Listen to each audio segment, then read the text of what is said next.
কুড়িগ্রামে বন্যায় ৭,৩৫০ হেক্টর জমির ফসল নষ্ট হয়ে প্রায় ১০০ কোটি টাকার ক্ষতি হয়েছে। আবাদি জমি তলিয়ে যাওয়ার মৌসুমের কাজ শুরু হবে দেরিতে। এ অবস্থায় কর্মহীন হয়ে পড়েছে অন্তত ২ লাখ কৃষি শ্রমিক। কৃষি বিভাগ বলছে, ক্ষতিগ্রস্ত পরিবারগুলোর পুনর্বাসনে উদ্যোগ নিয়েছে সরকার। এখন জন্ম সনদ দিয়ে খোলো বিকাশ স্টুডেন্ট অ্যাকাউন্ট। নিজের বিকাশ নিজে কর।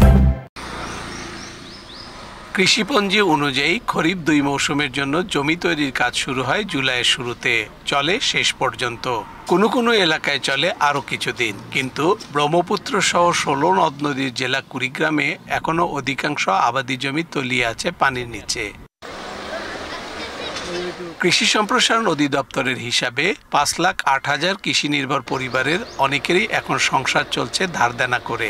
তাদের অন্তত ২ লাখ মানুষের কর্মহীন থাকতে হবে আরো অন্তত ২ সপ্তাহ।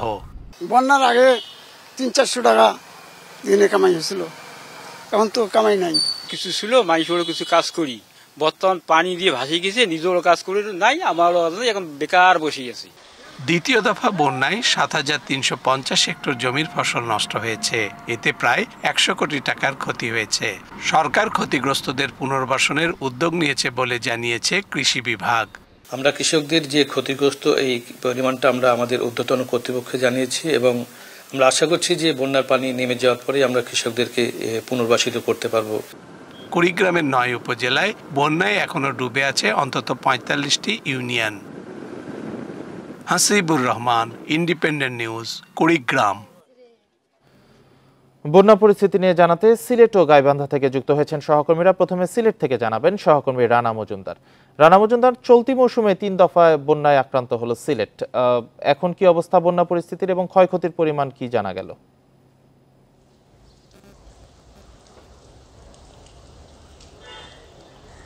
দেখুন, গত ৪৮ ঘন্টায় সিলেটে কিন্তু ভারী বৃষ্টিপাতের পরিমাণ একেবারেই ছিল না, যেটি আবহাওয়া অফিস থেকে আমাদেরকে জানানো হয়েছে। পাশাপাশি ভারতের উজান থেকে নেমে আসা পাহাড়ি ঢলের পরিমাণটাও কিন্তু কমে গিয়েছে। মূলত এসব কারণে সিলেটের বন্যা পরিস্থিতি ক্রমান্বয়ে এখন উন্নতির দিকে রয়েছে বলে সংশ্লিষ্টরা আমাদেরকে জানিয়েছেন। তবে জেলা প্রশাসনের সাথে আমরা কথা বলেছিলাম এবং তারা যে বিষয়টি আমাদেরকে বলছে যে এখন পর্যন্ত সিলেটের ১৩টি উপজেলায় ৫.৫ লাখেরও বেশি মানুষ কিন্তু পানিবন্দী অবস্থায় রয়েছেন। পাশাপাশি ২০০টিরও বেশি আশ্রয় কেন্দ্রে এখন পর্যন্ত কিন্তু ৯,৫০০ মানুষ তারা আশ্রয় নিয়েছেন এবং জেলা প্রশাসন কিংবা উপজেলা প্রশাসন থেকে যারা আশ্রয় কেন্দ্রে স্থান নিয়েছেন তাদেরকে কিন্তু পর্যাপ্ত ত্রাণ সহায়তা কার্যক্রম পরিচালনা করা হচ্ছে বলে জানিয়েছেন। পাশাপাশি খাবার এবং বিশুদ্ধ পানির একটি সংকট কিন্তু বন্যা আক্রান্ত এলাকায় দেখা দিয়েছে এবং এ সকল মানুষদেরকে বিশুদ্ধ পানি কিংবা খাবার সরবরাহের যে ব্যবস্থাটি সেটি কিন্তু সরকারি এবং বেসরকারি পর্যায় থেকে করা হচ্ছে বলে আমরা জেনেছি। তবে যে বিশেষ আরেকটি যে সমস্যা দেখা দিয়েছে সেটি হলো বন্যার পানি ধীরে ধীরে কমলেও মানুষের দুর্ভোগ কিন্তু একেবারেই কমছে না এবং আপনি জানেন যে সিলেট কিন্তু তৃতীয়বারের মতো এখন বন্যায় আক্রান্ত হলো এবং যারা প্রথমবার দ্বিতীয়বার যারা ক্ষতিগ্রস্ত হয়েছিলেন তারা চেষ্টা করেছিলেন যে তারা তাদের ক্ষয়ক্ষতি পুষিয়ে যাতে করে আবার ঘুরে দাঁড়াতে পারেন।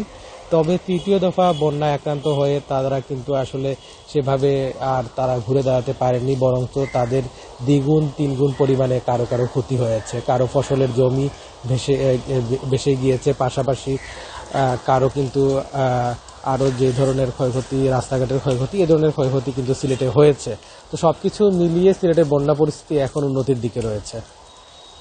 রানা মজুমদার সাথেই থাকবেন। এবার গাইবান্ধা থেকে বন্যা পরিস্থিতি নিয়ে জানাবেন সহকর্মী আরিফুল ইসলাম। আরিফুল ইসলাম, গাইবান্ধায় বন্যা পরিস্থিতি আসলে কোন দিকে যাচ্ছে? উন্নতি না অবনতির দিকে যাচ্ছে? কোনো পূর্বাভাস পাওয়া গেছে কিনা?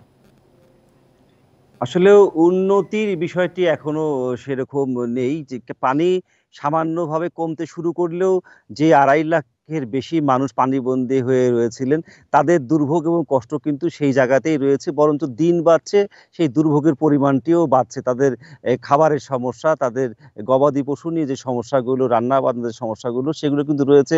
যারা আশ্রয় কেন্দ্র সহ উঁচু স্থানে আশ্রয় নিয়েছেন তারা কিন্তু জানিয়েছেন যে এখনো তাদের যে জায়গায় আশ্রয় সেখানে কিন্তু গবাদি পশু অনেকেই নিয়ে আসতে পারেননি। ফলে তাদের সেই দুর্ভোগ এখনো রয়েছে। তবে সার্বিকভাবে কিন্তু ক্ষতির চিত্র যদি বলা যায় সেটি সেটি কিন্তু এবার প্রায় সব সেক্টরেই রয়েছে। যেমন 148টি সরকারি প্রাথমিক বিদ্যালয়ে কিন্তু পাঠদান বন্ধ রয়েছে এবং আমরা জেলা প্রাথমিক শিক্ষা অফিসার যেটি আমাদেরকে জানিয়েছেন যে আমাদের 4টি উপজেলায় অন্তত 8টি শিক্ষা প্রতিষ্ঠান যেটি স্থানান্তর করা যায় সেগুলো কিন্তু ভেঙে চুরে গিয়েছে। আর এছাড়া 25টি প্রাথমিক বিদ্যালয়ে আশ্রয় কেন্দ্র খোলা হয়েছে।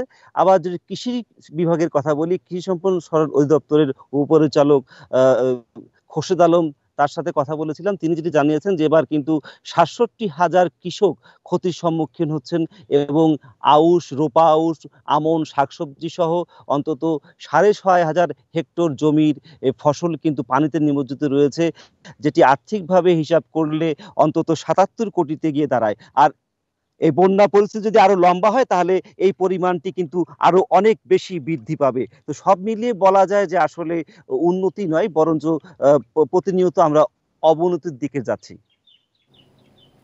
সিলেট ও গাইবান্ধা থেকে বন্যা পরিস্থিতি নিয়ে জানাচ্ছিলেন আমাদের সহকর্মীরা।